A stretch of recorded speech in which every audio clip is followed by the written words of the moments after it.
Oui, bonjour à tous et merci pour l'organisation de cette journée. C'est un plaisir de rencontrer physiquement les acteurs du réseau OSCAR. Alors nous sommes une équipe située à Lyon, constituée de chercheurs CNRS et d'enseignants-chercheurs en biologie, biochimie, aussi en odontologie. Nous allions des projets de recherche fondamentale et translationnelle sur le tissu squelettique, en particulier le cartilage et la dent. Alors, une boîte de travail qui est intéressante pour faire le pont entre recherche translationnelle et fondamentale sur le cartilage, c'est l'ossification chondrale, où le cartilage doit être fabriqué, doit être produit, doit être synthétisé, mais doit laisser la place à l'os, donc doit être dégradé. C'est accompagné d'événements cellulaires comme prolifération, hypertrophie, calcification, apoptose. Ce sont des événements qui sont légitimes dans le cas du développement, mais qu'on retrouve de façon complètement illégitime dans le cas de l'arthrose au niveau du cartilage articulaire plus tard chez l'adulte. Donc étudier le développement et la pathologie du cartilage comme l'arthrose, ça peut nous donner des clés moléculaires pour, par exemple, développer des approches nouvelles pour contrôler le phénotype des chondrocytes lorsqu'on veut faire de la thérapie cellulaire ou de l'ingénierie tissulaire du cartilage. Donc, nos axes de recherche, les voici. Jérôme vous a parlé ce matin de la méthylation de l'ADN et des histones, du rôle des MIRNA.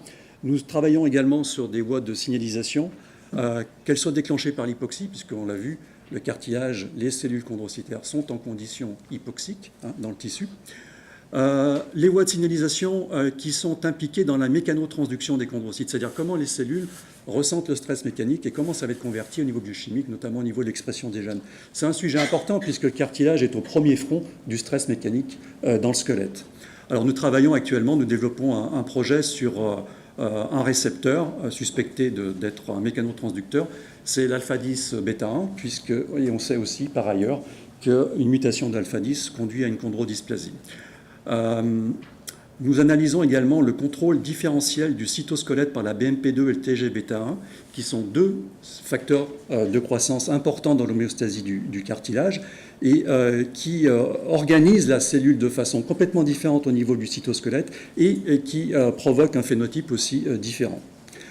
Nous développons des approches également d'ingénierie tissulaire du cartilage nasal et articulaire en essayant d'être le plus près possible des conditions applicables en clinique, c'est-à-dire que nous utilisons des milieux de culture particuliers, sans sérum, nous utilisons bien sûr des cellules humaines, des facteurs solubles quand on utilise par exemple des formes médicamenteuses de ces facteurs, des biomatériaux qui sont des dispositifs médicaux, des bioréacteurs par exemple pour mimer la pression mécanique ou restituer l'hypoxie, l'impression 3D dans le cas du cartilage nasal parce qu'il faut restituer une esthétique immédiate au cartilage nasal, ce qui n'est pas le cas du cartilage articulaire.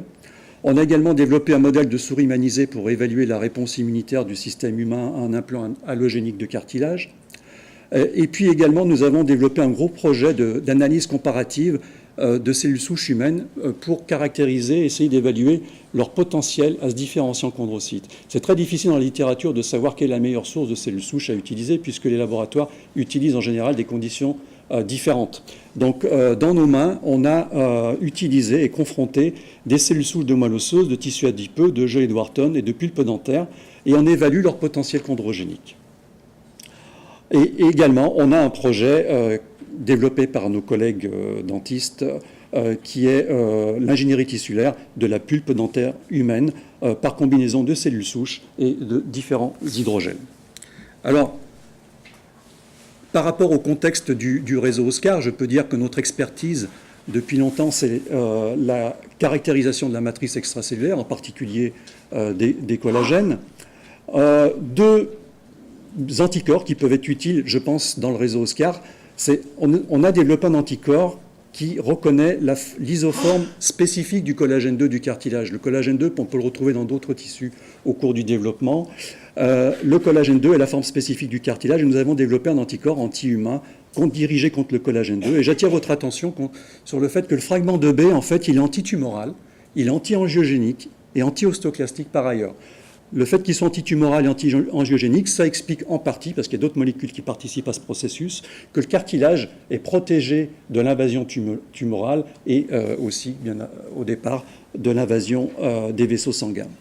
Nous avons également développé un anticorps dirigé contre une protéine du cil primaire, IFT46, et qui a déjà été utilisé par une équipe de l'Institut Imagine, par l'équipe de Jean-Michel Roset, dans la caractérisation d'une ciliopathie, le syndrome de Minzer-Saldino. Donc ça peut être 2 anticorps qui peuvent être proposés dans le réseau pour contribuer à l'exploration de pathologies, qu'elles soient rares ou pas.